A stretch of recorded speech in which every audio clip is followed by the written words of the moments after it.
तो यहाँ देख लीजिए आप, बीपीएससी पीआईटी टीचर सैलरी जून 2025। यहाँ पे आप देख पा रहे हैं पीआईटी टीचर का जो बेसिक पे होता है वो 25,000 होता है, और वर्तमान में जो डीए चल रहा है यानी महंगाई भत्ता दिया जा रहा है 55% के हिसाब से दिया जा रहा है, तो ये हो जाएगा आपका 13,750 रुपये। इसके बाद यहाँ पे आप देख पा रहे हैं HRA यानी मकान किराया भत्ता, हाउस रेंट अलाउंस, ये आपका 5% के हिसाब से आपका बनता है 1,250 रुपये। तो 1,250 रुपये आपका हाउस रेंट अलाउंस हो जाएगा। इसके बाद आप देख पा रहे हैं मेडिकल अलाउंस यानी चिकित्सा भत्ता, तो ये दिया जाता है 1,000 रुपये। और इस प्रकार से इन सभी को अगर आप टोटल कर लेते हैं तो आपकी ग्रॉस सैलरी बन जाती है, और वर्तमान में जो आपकी ग्रॉस सैलरी बनेगी वो बनेगी सभी चीज़ों को जोड़ने के बाद 41,000 रुपये। अब जो आपकी ग्रॉस सैलरी बनती है उसमें से कुछ डिडक्शंस भी होते हैं यानी कटौतियाँ होती हैं। पहली कटौती होती है आपकी 30 रुपये की GIS कर्मचारी बीमा की कटौती। दूसरा आपका होता है NPS यानी ये होता है आपका बेसिक पे और DO को जोड़ करके दोनों का 10% निकाला जाता है, और जितना भी बनता है उसका 10% निकाला जाता है, ये आपका NPS में जमा हो जाता है। NPS का रूल और समझ लेते हैं। NPS में आपका 10% वेतन से काटा जाता है और 14% गवर्नमेंट के द्वारा जो आपका वेतन बनता है उसका 14% उसमें जमा किया जाता है। बेसिक पे और DA का जो 10% होता है उसी का 14% निकाल करके ये आपके खाते में NPS खाते में जमा होता है। ये कुल मिला करके 24% हो जाता है। इस प्रकार से ये अमाउंट आपकी जमा होती रहती है, और जब आप रिटायर्ड होते हैं तो 60% आपको कैश मिल जाता है, और 40% जो अमाउंट जमा रहती है उस पर आपकी पेंशन बनती रहती है, उसके हिसाब से आपको पेंशन मिलती रहती है। इस प्रकार से GIS और NPS को दोनों जोड़ करके जो कटौती बनती है टोटल डिडक्शंस, ये आपकी बन जाएगी 3905 रुपये, 3,905। और अब आपकी बनती है इन हैंड सैलरी। जब आप इन ग्रॉस सैलरी में से इन कटौतियों को घटा देते हैं तो आपकी इन हैंड सैलरी आ जाती है, और आपकी इन हैंड सैलरी यहाँ पे हो जाएगी 37,095 रुपये। अब बात करते हैं और आगे बढ़ते हैं यहाँ पर, और बात करेंगे। अब यहाँ पे आप देख पा रहे होंगे BPSC जूनियर टीचर सैलरी जून 2025 के हिसाब से इस सैलरी की भी यहाँ पे कैलकुलेशन की गई है। यहाँ पे आप देख पा रहे होंगे जो जूनियर टीचर का बेसिक पे होता है 28,000 रुपये होता है। 28,000 रुपये पर जब आप महंगाई भत्ता की गणना करोगे 55% के हिसाब से, ये तो आपका बनेगा 15,400 रुपये। इसके बाद मेडिकल अलाउंस आपका जो कि फिक्स है 1,000 रुपये रहता है। HRA की बात की जाए तो 5% के हिसाब से आपका HRA बनेगा 1,400 रुपये। अगर आप इन सभी को जोड़ देते हैं तो आपका ग्रॉस सैलरी बन जाएगी, आपकी ग्रॉस सैलरी बनेगी 45,800 रुपये। अब ग्रॉस सैलरी में से कुछ डिडक्शंस भी होते हैं यानी कटौतियाँ भी होती हैं। पहली कटौती होती है आपकी GIS वाली कर्मचारी बीमा 30 रुपये। NPS की कटौती होती है आपकी, वो होगी आपकी 4340 रुपये, ये आपको मैंने बता ही दिया है पहले। बेसिक पे और DA दोनों को जोड़ करके उनका 10% निकाला जाता है, इसके आधार पे आपकी NPS कटौती होती है। इसके बाद आती है बात टोटल डिडक्शंस की, तो दोनों को अगर जोड़ देंगे NPS और GIS को तो आपका 4370 रुपये हो जाएंगे, और ये 4370 आप घटा दोगे तो इन हैंड सैलरी आपकी बनेगी 41,430 रुपये। आप ग्रॉस सैलरी में से जब घटा दोगे तो ये आपकी इन हैंड सैलरी हो जाएगी।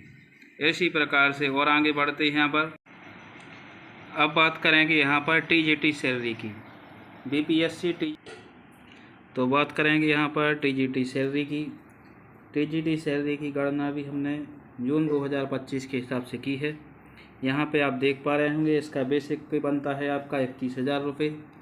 अगर आप 31,000 रुपये का 55% निकालेंगे जो कि आपका DA है महंगाई भत्ता, तो ये आपका हो जाता है 17,050 रुपये, और आपको मेडिकल अलाउंस मिलता है 1,000 रुपये। इसी प्रकार से HRA आपको 5% की दर से दिया जाता है, मकान भत्ता भी इसको कहते हैं, ये आपका बनेगा 1,550 रुपये। इन सभी को अगर आप टोटल कर लेते हैं तो ये आपका ग्रॉस सैलरी यहाँ पे बन के आ जाएगी। आपकी पूरी ग्रॉस सैलरी होगी 50,600 रुपये। इस ग्रॉस सैलरी में कुछ डिडक्शंस भी होते हैं। डिडक्शंस देखते हैं यहाँ पर। कुछ कटौतियाँ होती हैं। पहली कटौती होती है आपकी GIS कटौती, जो कि आपकी 30 रुपये की होती है। इसके बाद दूसरी कटौती आपकी NPS के रूप में होती है, जो कि आपकी 4805 रुपये होती है। 4805 रुपये की आपकी NPS की कटौती होगी। इसके बाद इन दोनों को आप जोड़ दोगे GIS और NPS को, तो आपका 4835 रुपये बनेगा, जो कि आपका टोटल डिडक्शंस हो जाएगा। ग्रॉस सैलरी में से टोटल डिडक्शंस घटाने पर आपकी इन हैंड सैलरी यहाँ पर बन जाएगी। और यहाँ पे आपकी इन हैंड सैलरी हो रही है 45,765 रुपये। देखिए, अब बात करते हैं PGT सैलरी की। PGT सैलरी में आप देख पा रहे होंगे, इसकी गणना भी हमने जून 2025 के हिसाब से की है। इसका आपका जो बेसिक रहता है वो रहता है आपका 32,000 रुपये। 32,000 रुपये पर जब आप महंगाई भत्ता की गणना करेंगी तो आपका बनेगा 17,600 रुपये। और इसके बाद HRA की जब आप गणना करेंगे 5% के हिसाब से, तो ये हो जाएगा 1,600 रुपये। मेडिकल अलाउंस की बात की जाए तो ये आपका 1,000 रुपये होता है, फिक्स रहता है। इस प्रकार से आपकी इन सभी को जोड़ने पर ग्रॉस सैलरी बन जाएगी, जो कि बनेगी आपकी 52,200 रुपये। अब इस ग्रॉस सैलरी में फिर से कुछ डिडक्शंस होते हैं, यानी कटौतियाँ होती हैं। पहली कटौती होती है आपकी GIS की 30 रुपये की। दूसरी होती है आपकी NPS की। हम आपको बता चुके हैं NPS में कि आपका बेसिक पे और DA दोनों को मिला करके 10% निकाला जाता है, और जितना बनता है वो आपका NPS अकाउंट में जमा हो जाता है। इसके बाद 10% आपके खाते से और 14% गवर्नमेंट के द्वारा उसमें जमा किया जाता है। कुल मिला के हो जाता है आपका 24%। ये जमा होता रहता है आपका। जब आप रिटायर होते हैं तो आपको 60% कैश मिल जाता है, बचे हुए 40% पर आपकी पेंशन मिलती रहती है। तो इस प्रकार से आपका ये टोटल डिडक्शंस NPS और GIS को जोड़ करके आपका हो जाएगा 4990। और आप ग्रॉस सैलरी में से जैसे इसे घटा दोगे तो आपकी जो सैलरी कहलाएगी वो कहलाएगी इन हैंड सैलरी। ये आपके अकाउंट में जमा होगी, अकाउंट में आएगी आपकी।